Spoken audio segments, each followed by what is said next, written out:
Hello and welcome to the Ghosts and Folklore podcast. I'm Mark Rees, and on each episode, I investigate a different, weird, and wonderful subject. And on this episode, this Halloween special, we are all going to go on a ghost hunt, on a paranormal investigation to one of Wales's supposedly most haunted places. Yes, I'm going on a ghost hunt, and I'm taking you with me to the 1940s museum in Swansea in search of spirits seemingly trapped in the Second World War, some of which we are told are fighting an endless fight against the Nazis.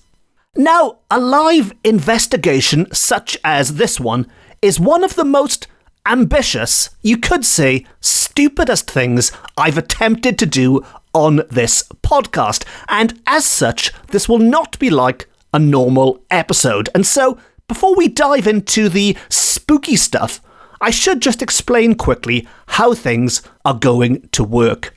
Now, our investigation starts at 8 p.m. after the shades of night have fallen, and I'm going to drive to the location a little bit early, park up outside, and have a chat with the manager about any previous paranormal activity that might have taken place. I am then going to take a quick tour, a quick recce of the exterior, and as I do so, I will tell you some of the tales of ghosts which have been reported there in the past. We'll then head inside and meet up with the experts in charge of the investigation, my good friends at Cymru Paranormal, a Welsh paranormal investigation group who do some fantastic work and have helped me out on a number of occasions in the past, including being guests on this very podcast last Halloween when Sarah, the founder of the group, and Leanne, the lead investigator, joined me for a chat.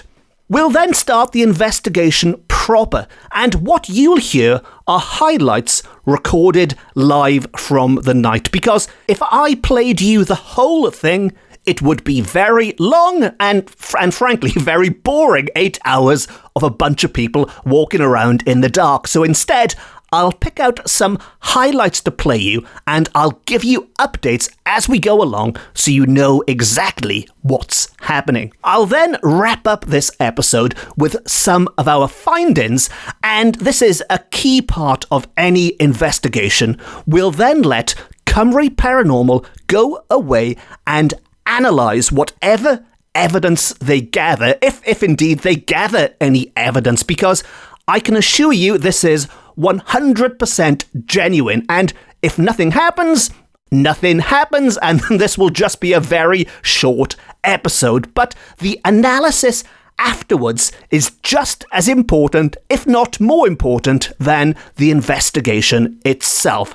And so, before we begin, I should make clear that everything you hear from this point on will be recorded live from location using devices like mobile phones and cameras and whatever is available. So the sound quality might be a little bit up and down, but please bear with me and I'm sure it'll be worth it. And so, on that note, it's time for me to head out into the cold night air and find some ghosts. Dig out the winter coat, brew up a huge flask of coffee, and power up the PKE meters and the proton packs, and I'm going to jump into my own personal Ecto 1 and drive down to Swansea. If you're feeling scared or nervous, this is your final chance to turn back, because the Ghosts and Folklore Halloween Ghost Hunt starts in 5, 4, 3, 2, 1.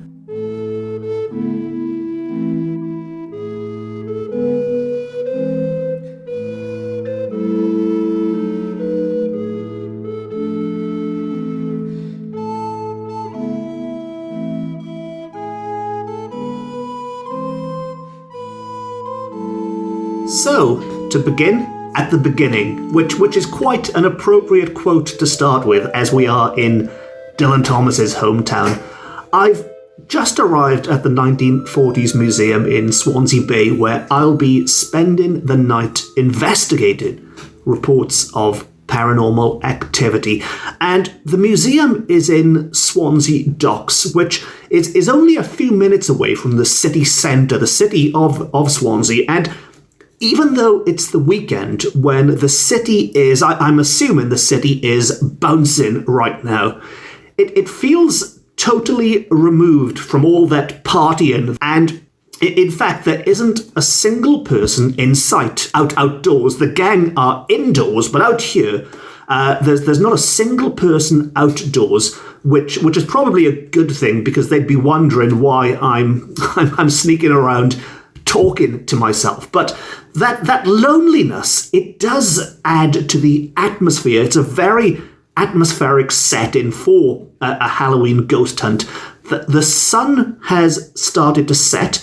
There's this wonderful orange autumnal glow all over the land, and there are creepy shadows being cast all over the place from these pieces of the authentic looking 1940s stuff. It's all over the place. I can see there's like a tin, like there's an air shelter outside here, just in case I need to hide if there's an air raid or something. And there's a big roadblock, and there's barbed wire and metal things, and I have no idea what they do. But they all look very, very time worn, very used. And that's the sort of the key thing about this museum, is that it has been designed to look as if we've stepped back in time into the 1940s, both inside and outside. So inside, they've recreated shops and things, and out here where I am, there's all this sort of wartime stuff about. And as well as that, best of all, or worst of all, depending on who you are, best of all for me, there are bats everywhere. There are bats fluttering overhead, and I love bats. And I don't think I've seen so many bats in one place before. There are so many.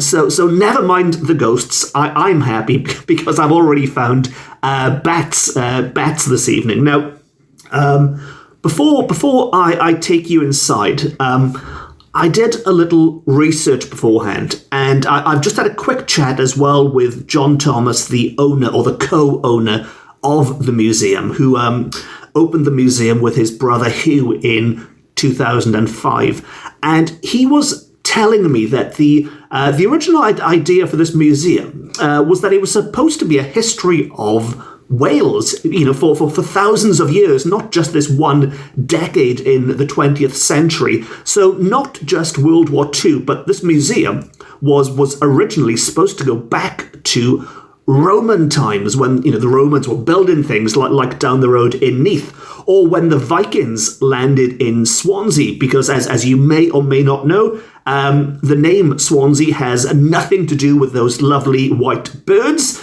but in fact it's named after a Viking called Sweyn, so it's taken from Sweyn's eye. But anyway, I digress. That's my little bit of history about the name of Swansea. But the reason it's a World War II museum now is that all of the local schools in the area were studying the Second World War. And when they were brought to the museum, when the teachers brought these kids to the museum, they all wanted to see World War II stuff. And so it was tailored predominantly to suit the syllabus, I guess. And as a result, it just stuck. It just became this World War II museum. Now, the interesting thing about all of this to me from a ghostly point of view then is that all of the best known ghosts attached to this building are thought to date from the 1940s. But if they'd followed their original vision, this place would have nothing to do with the 1940s. I could be here investigating the ghosts of Roman soldiers or Vikings. Well, as it turns out, there are indeed many links with the 1940s besides that, because while the museum itself is relatively new, it was opened in 2005. It is stocked up with all of these genuine items from the period. I mean, all these Second World War items, as I mentioned, the air shelter and things outside. And if you believe in such theories that these items themselves can be haunted, for want of a better word, that a keepsake like a watch or a piece of jewellery can be infused with memories of the past, then that means the activity connected with this property would make sense, because there are so many, I imagine hundreds of genuine items here from the period. And there's also plenty of spooky dolls, which I'll talk about later, but it's all a little bit conjuring once you get inside. But sticking with outside and these theories, if you believe these items could hold something, then there are plenty of links with the 1940s. But even more than that, long before this museum was plonked here in Swansea docks, we are standing in an area that was a key part of the Second World War, in Wales at least, anyway. Because as long-term listeners might remember, all the way back on episode 2, I spoke about the Swansea Devil, a supposedly possessed work of art. Now, the story connected to the Swansea Devil goes back to World War II again, and the Nazis did indeed target Swansea docks, where I'm standing right now. They targeted this area as a key place in Britain to be effectively wiped out. I mean, the city of Swansea is still recovering today from the damage that the Nazis did during what is called a 3 nights blitz. And so not only is this area full of original artifacts from the area, it also suffered great, unimaginable damage as well during the war itself, all of which might offer some clues as to why exactly these ghosts of the 1940s are still here today, and in some cases are still fighting against the Nazi threat. So what exactly are these ghosts which are said to be here inside the building, which is right behind me now? Well, there is very little, I guess what you'd call solid evidence then. There's lots of anecdotal stuff, and there's things which have been gathered by sort of TV crews and commercial groups which have gone in there. So nothing really that we can say for certain. But there are some lovely little tales out there, some of which I'll tell you now. And they include lots and lots of footage of orbs, which is one of those contentious areas, isn't it? Orbs were very trendy in the early 2000s when people thought they were ghosts appearing on cameras, and then they went out of fashion again because people realised, no, they're not. It's just a bunch of dusts and insects and things. And then for some reason they're back in fashion again at the moment. If that's your thing, I imagine they'll be back out of fashion again very soon. But what I do know is there is so much dust in this museum.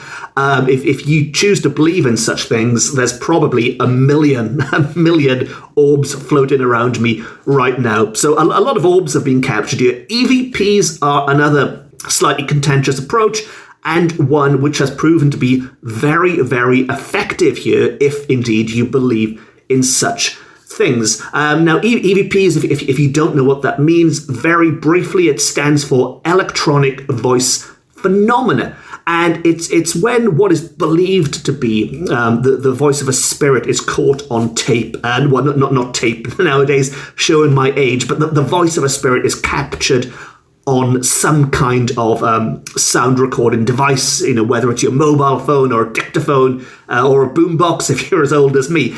And a popular technique which is used by ghost hunters is the question and answer method. So you hit record, you ask a question, and while the reply might be inaudible to the human ear while you're talking, it might get picked up by that recording device. And so when you play it back, you might then hear a spooky voice answering your question, which you did not hear the first time round. Now, in this place in particular, in the 1940s museum, I know groups. In fact, weirdly, I was talking to one of Wales's better-known ghost hunters about this, and he was telling me that he went down the route of bringing Hitler into the conversation, like you do. And I don't just mean talk about Hitler. He actually played Hitler's voice from a rally. And as a result, he not only got a response, but this response made it quite clear that they did not want to hear Hitler's voice. They had a clear hatred for the Führer, which, if we assume this person died in the 1940s, that this hatred had not dimmed in the last 80 years or so. Now, some others briefly before I head inside. There is one which has been mentioned in the RAF operations room. Now, as I said, inside, lots of little rooms have been recreated as they would have been back then.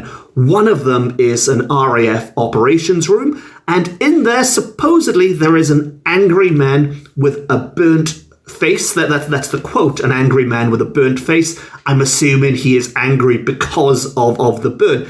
And this might well have something to do with the RAF. It's in the RAF room. Was he involved in a plane crash or something? Maybe. I don't know. I'm making up my own stories now.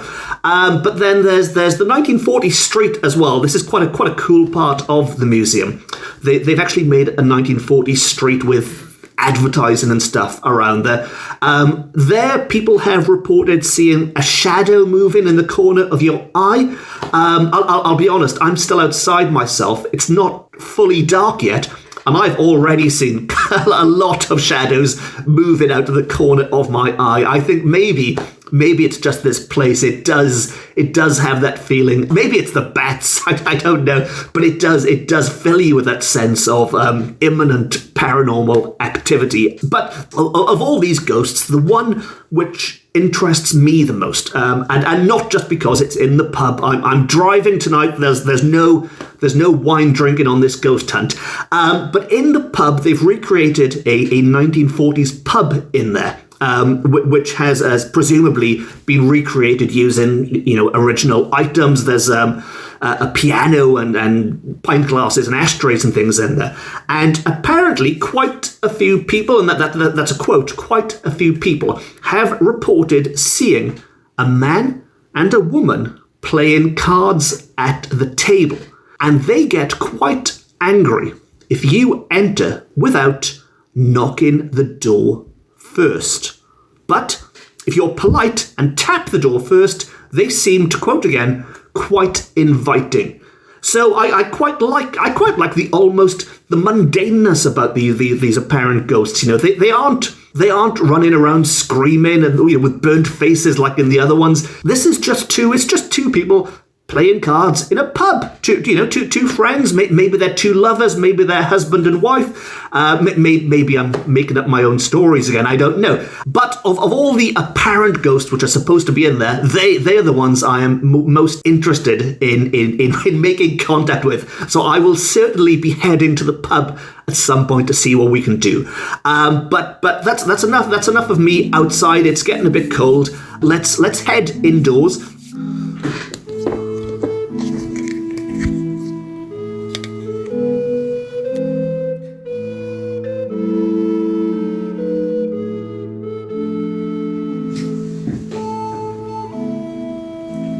Now, I'm inside the location.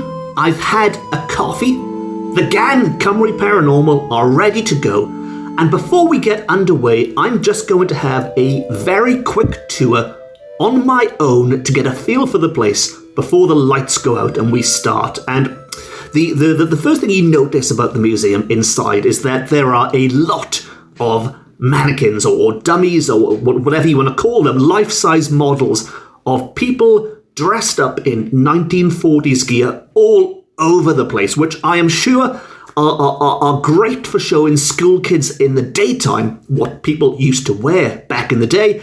But I imagine they are terrifying when you are walking around in the dark on a ghost hunt, because they are going to cause a few jump scares, I imagine, and it's probably going to be me doing the jump in. Now, the first one you encounter as soon as you walk in is dressed as a soldier. There's a triple bunk bed next to him, sort of showing the cramped conditions people used to live in while serving their country back at the time. And as we go further inside, the rooms are made to look like the interior of houses here. So from the period, and all of which leads into the street, which is lined with shops, and there's a butcher's I can see and things, and there are products that people could buy. There's old-fashioned cigarettes and cigars back in the day when smoking was good for you, was compulsory, which of course it's not anymore. Don't smoke, kids. And I can see the pub as well, which I spoke about, which we will be investigating soon. There's lots of period posters and signs here, like the kind of keep calm and carry on type stuff that you see now. And off the street, they've recreated the trenches where the soldiers were stationed before going over the top. And there's barbed wire and everything. And there's a very creepy looking policeman who nearly gave me a jump scare even with the lights on. So never mind that, because he's got like a gas mask on, and he's standing next to an old Doctor Who style police box, and I'm assuming it's unintentional, but he does look like some amazing unused Doctor Who villain, very very steampunk. So maybe I should let the writers of Doctor Who know that. Russell Davies, of course, is another Swansea boy, so maybe he'd like to pop down and get some inspiration. So that's a very very quick sort of whistle stop tour of the inside, and my initial impressions are that with the lights out, this place really could play tricks on you. I've spoken about these life-size models everywhere. I spoke earlier about the shadows, and I think this really, really could affect how people feel and react in here. And another important thing to bear in mind is that due to the lockdown, the place hasn't been open to the general public for a very long time, for well over a year, I think. And as such, the place has a very heavy, musky atmosphere. If this was your home, you'd say it needs a good airing. It feels claustrophobic in the air. But yes, it needs a good airing. And I think the longer you spend in this atmosphere, it could affect how you behave. I mean, I think I'm certainly looking forward to getting back out and getting some gulps of fresh air before I go back inside again. And I think that'll be an important part to make sure that we don't spend too long in this atmosphere, because never mind anything supernatural. I think our minds might start playing tricks on us. But anyway, let's get this thing started. And just to explain how things are going to work, Cymru Paranormal are going to split up into two teams. The first one is going to be led by Sarah, who's the chair and the founder of Cymru Paranormal, and who was talking to me on this show last year. And she is going to be leading what they call the scientific team. Now, the scientific team do the important stuff, but it's also what you might call the more boring stuff. So Sarah and her team are going to go off and do the proper work, the scientific work. I will be joining the lead investigator, Leanne, who's also been on this show before. And Leanne is going to lead what is called a more traditional investigation. And what I mean by traditional is that we are going to do the much more fun stuff, the cool stuff that you see on TV shows like Ouija boards and things. But the downside with that is a lot of this stuff is maybe frowned upon in the scientific community. It might be thought of as a pseudoscience rather. But for the sake of a podcast, it's much more entertaining. If I took you on the scientific route, it would just be an hour of silence. At least this way you can hear us trying to communicate, and who knows what we'll get. So what's going to happen now is we're going to get this investigation underway. We're going to walk inside, and very quickly before we go in, what you are going to be listening to now is going to be my edited version of the night, because obviously I can't just play you 6 hours of us in dark rooms. It would be the most boring podcast ever. So I'm just going to chop this right down to the exciting bits, and I will try and remove any really long bits of silence and things. So just in case you think it's all happening a bit quickly, that has been done purely for the purposes of keeping things short and sweet. So anyway, that's enough of me waffling on. Let's go ghost hunting.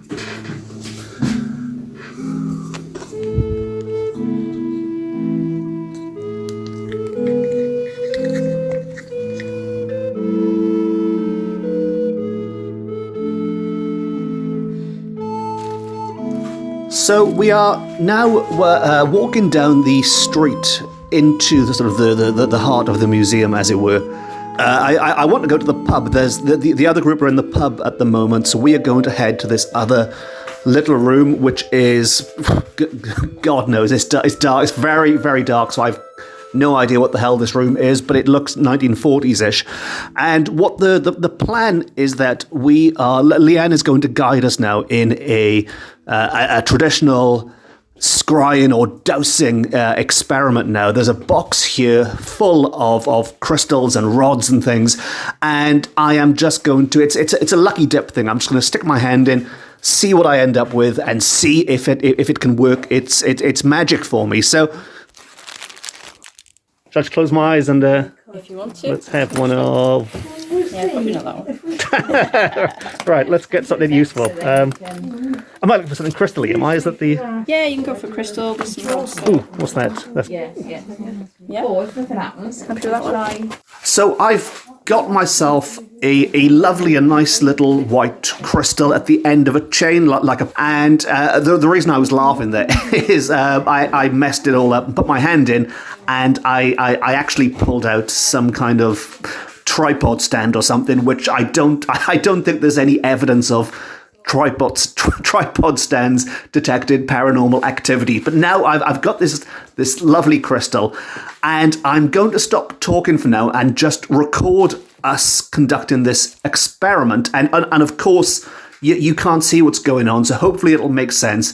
But I will explain at the end. I'll wrap up at the end what has or hasn't been going on. So to this experiment. And the voices you hear are going to be Leanne leading the experiment, me butting in occasionally. And the first thing we need to do is to establish what is yes, what is no. So the direction these things swing, for example, we're going to try and establish what is yes, what is no, just so if there is anything from this, we can then make sense of it. So I ask it, which way is yes, is that right? Yeah. So I never get very good responses out of these. Right. Not great for me, but I think that's because I know too much about the science behind different things, so it throws me off. Okay.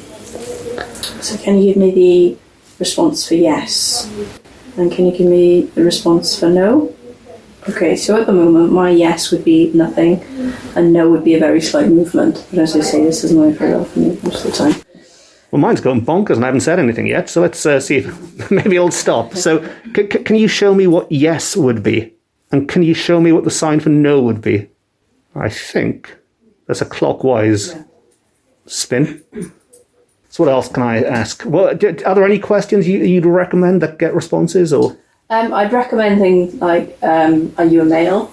You got a male coming through. Okay. Okay. I'm saying no to that. Have we got more than one spirit here? No? Yes. Oh, you've got a yes. So we've got more than one spirit. So are you both male spirits? One answer again? One answer for that. No, yeah. Do you want one? Do we have one male and one female spirit here? Do we have any children here? You know, my thing, I don't know if that's me moving, but mine is going bonkers again. Are there any children here with us? Are you interested in these little objects we have in our hands, these toys? So do you think it might... There is a sound out there, isn't there? Yeah. It wasn't just me, yeah. That's okay, you can come closer. So am I right in thinking then that while these stone things might not necessarily be the most scientific, it could, I don't know, just for example, be a kid pushing it around then? Is that the... That's crazy. If you sort of think, wow. So I'm keeping stone cold still. Yeah, I can see, that's really That is...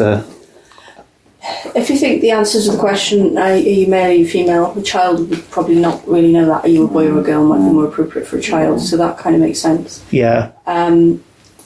If you imagine a child would actually be quite interested in this. What is that shiny dangly thing that you're playing with right now? Yes, yeah. Okay, so that's where I'm sort of going off that at the moment. Basically, you could use almost anything as a tool for... so you could have a pocket watch, you could have a stone on a piece of string. It could be anything, really, that you could use. You know, we've got the planchettes in the other room. You could also use your... you could use dowsing rods as a way. Again, you can ask the sign for yes and no and go from there. Well, they seem to have calmed down, don't they? I'm going to count. I'm going to try and work out how old you are. So I'm going to count. And when I get to your age... what I want you to do is to give all these a good nudge, okay? Give them a good hit so they go flying around the room, okay? So are you 1? Are you 2? Are you 3? Are you 4? Are you 5? Are you 6? Are you 7? Are you 8? I'm getting it now. Yeah, mine's... Are you 8? Right, there's definitely someone moving out there, isn't there? If you come back, we're going to keep counting. You tell us how old you are. So, are you 7? Are you 8? Are you 9? Don't forget to knock these when we call out your age. Are you 10? Are you 11? Did we guess your age then? Are you 9? So it kind of changed at 9, didn't it? We did ask for a change, but I wasn't expecting that at 9. I think he said 8. 8. So we've worked out that you're a little boy and you're about age 8 or 9. How old are you? And are you here with friends? So you're here with your friends, and are they the same age as you? Is there 2 of you? Is there 3 of you? 4 of you? Mine's gone again now. Yes, Yeah. mine's... You've got 5 friends. Very popular. Wow, that must be lots of fun for you. Oh, That stopped. Mine stopped suddenly. Stop as well. dead. Yeah. And you said that must be lots of fun for you. Are you not happy with your friends here? Yes. Yes, I was in perhaps not happy. I don't know. mine's not doing anything. It's not moving. Are you happy here? No. Oh, we're sorry to hear that.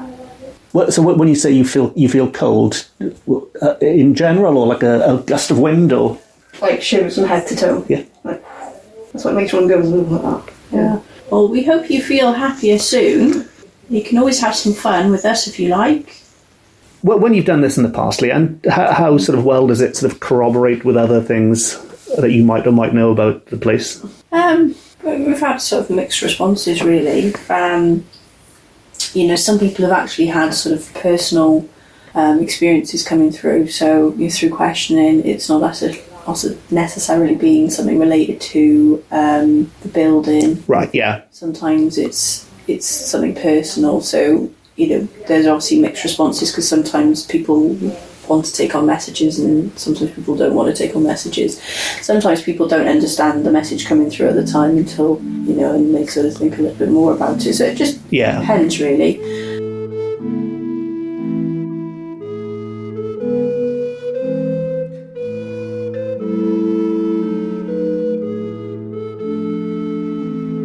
So, just to give you a quick update, we finished the scrying experiment, and I know scrying is a little bit of a pseudoscience and everything, but if we take it on face value, we did get some quite impressive results. There was one lady in particular in our group, and her crystal at the end of a pendant was going absolutely bonkers. I mean, I was paying close attention. Her hand was motionless, and I thought this crystal was just going to fly off into the darkness. So that was good. And if we accept the answers we were given, again, on face value, it would appear that there were 5 spirits in this. So we were told 5 young spirits, 5 children. There was one in particular who was making the communication, or making the most communication with us, who we believe was a young boy who was 8 or 9 years old. Now, following that, we thought we'd actually sort of get up and go exploring the area.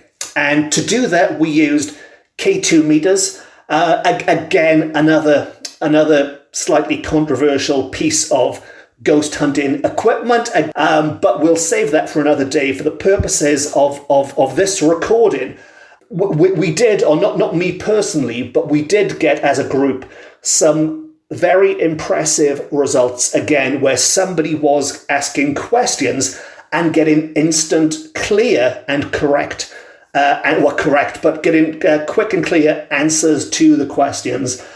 It's something I've sort of experimented with in the past, and this is one of the most clear. What we're going to do next, and talking about pseudoscience, this is probably the most frowned upon one of the lot, and that is a Ouija board. But this is the bit I've been looking forward to. We are going to use a Ouija board next to try and make contact in the supposedly haunted pub. So I am really hoping that somebody will come through and offer me a pint, maybe. Who knows? But yeah, so that's where we're at. I imagine the next sounds you're going to hear are going to be us conducting the experiment in the pub, and once again I will bring you up to speed at the end of it. So let's get Ouija in.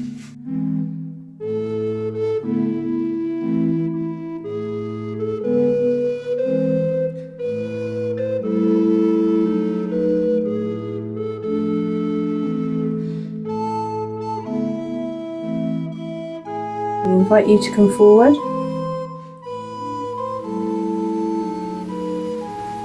We would like to communicate with you. And we mean you no harm. We're just interested in who you are. So in front of us here we have a board that has lots of numbers, letters on. We have yes and no. There's letters on numbers across the board. And you can move this little glass, and you can send us a message if you wish. Is there any spirits there? Can you tell us yes? Or tell us no if you like. Do you tend to get better responsive if there's more people doing it? Or is it not right? Should we all chuck our fingers on? Yeah, I can do. See if So there are 4 of us around the glass now. We can use our energies to move the little glass. So you can move it across the board. You can move it to yes or to no. So is there anyone there with us? Is there anybody that would like to communicate with us? I actually find it weird, the fact that nothing at all is happening. Because whenever I've done this in the past, even if it's just sort of subconsciously moving it or something, but... And it's quite easy to move on this board, because this is it's a nice smooth board. The other one's a little bit lumpy. It's not ideal. Yeah, you'd have thought you would have moved even just a little bit, just, If there's anyone here in this room with us, feel free to do something in this room. You can make a noise, or you can move something, touch one of us. Is my little friend with me still? Is the little boy with me here?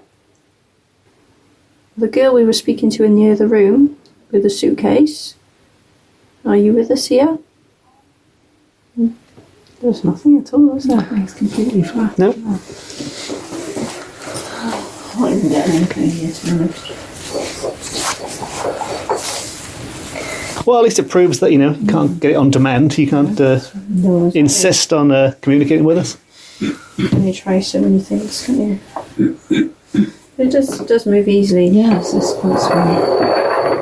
I've seen that before now, several times. Have you ever seen it move by itself without anybody touching it? No. I've always had somebody on it. Even just I've seen one person on it, and even to move it one-handed is quite, like, if you were deliberately doing it, it's not easy. You can kind of see the motions. You can see because your finger slides on it. I tend to rub my fingers quite a lot because I feel like I push on it and I'm sticking to it after a little while, so I pull my finger away. You probably see me do that, but I've actually seen one person on there, and they're sort of facing that direction. So if they were going to fake anything, it would probably go that way. And what's actually happened, it's gone like that, and their finger has gone that way, and it's like, oh, okay, completely the wrong way. Their finger is still sort of on the top there, and it's gone like that. The glass has just come back. So you can't do that without flipping. You'd flip the glass over, so it's something going the wrong way.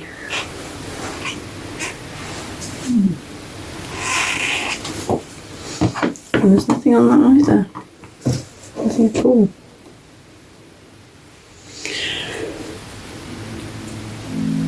Musty. This feels really quiet.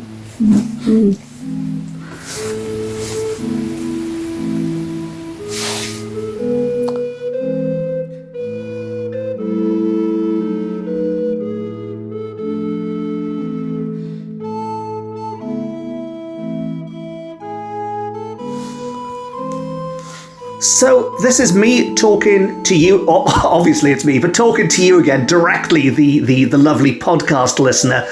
And we finished the Ouija board experiment. And if I had to sum that up in one word, I think uneventful might be a nice way of putting it. It was, well, to be blunt, it was a failure.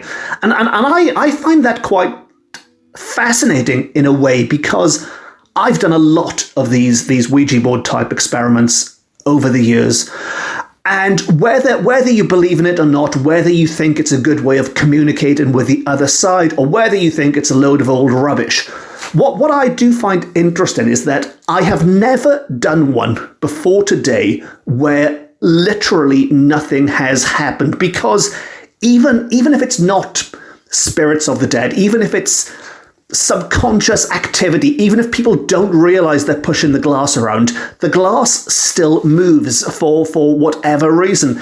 So in a strange way, even though nothing happened, that in and of itself is quite interesting to me. This is the first one out of dozens, but this is the first one I've done where literally it didn't even budge an inch. But I think from the purposes of an investigation point of view, I think we can cross that one off as maybe not worth looking into any further. So what I'll do now is, that's the end of the sitting down experiments. We are now going to go off and wander again, using equipment to see if we can, well, ideally capture something, but if not, just feel, sense, just get another idea of what's going on now with sort of midnight. The witching hour is upon us. And what I'll do is I'll go for a wander, and then I will be talking back to you very shortly with our findings for the night. So off we go into the darkness.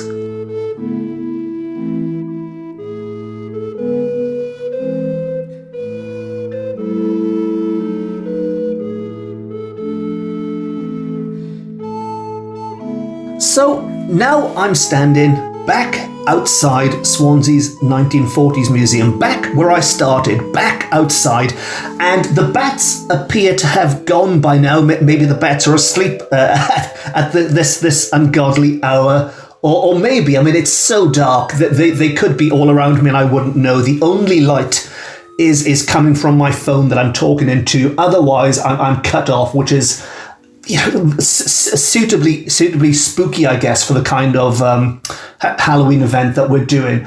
But just to wrap things up, really, before I have a strong coffee and drive back home to the warmth of my house again.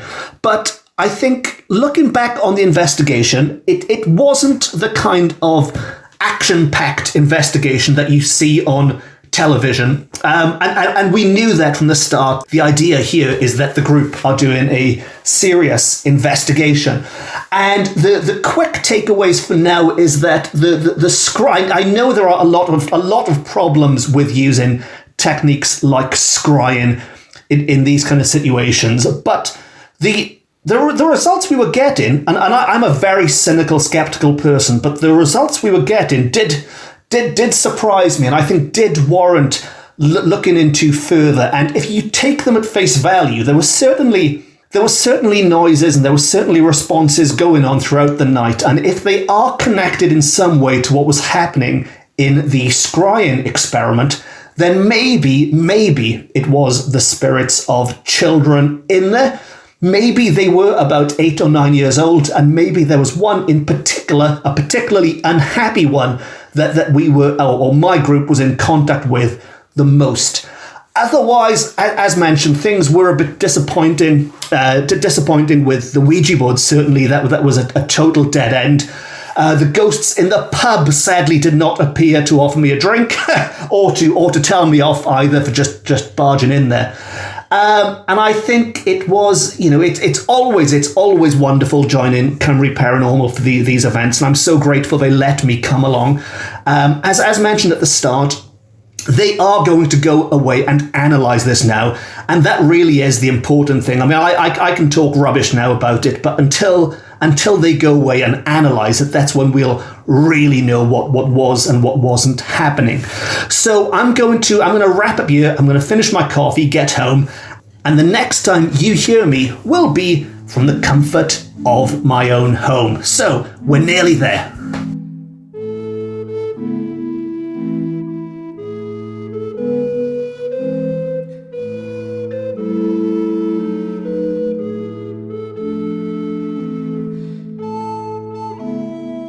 And so ends the first ever live ghost hunt on the Ghosts and Folklore podcast. And while we didn't quite see the ghosts of RAF servicemen or a man and a wife playing cards in the pub, we did get something, and as mentioned, the gang are going to go away and examine the evidence from their scientific investigation, and I will report back on that in the future. But in the meantime, I would love to know your thoughts on this episode, because it was something of an experiment, and if you'd like more episodes like this, then please let me know, and I'll see what I can do in the future. And as always, if you don't want to miss those episodes, be sure to hit the subscribe button and you will never miss an episode ever. For more ghosts and folklore, you can follow me on social media. I'm on Twitter, I'm on Facebook, and I'm on Instagram. And as well as a podcast, I've also written a number of books on similar weird and wonderful subjects, including the most recent Paranormal Wales, which are available from all good bookshops, offline and on. And on that note, it just leaves me to say thank you very much for joining me on this investigation into the unknown. Thank you for listening. Diolch yn fawr iawn am wrando. And until next time, happy Halloween, Nos Calan Gaeaf, hapus, and nos da.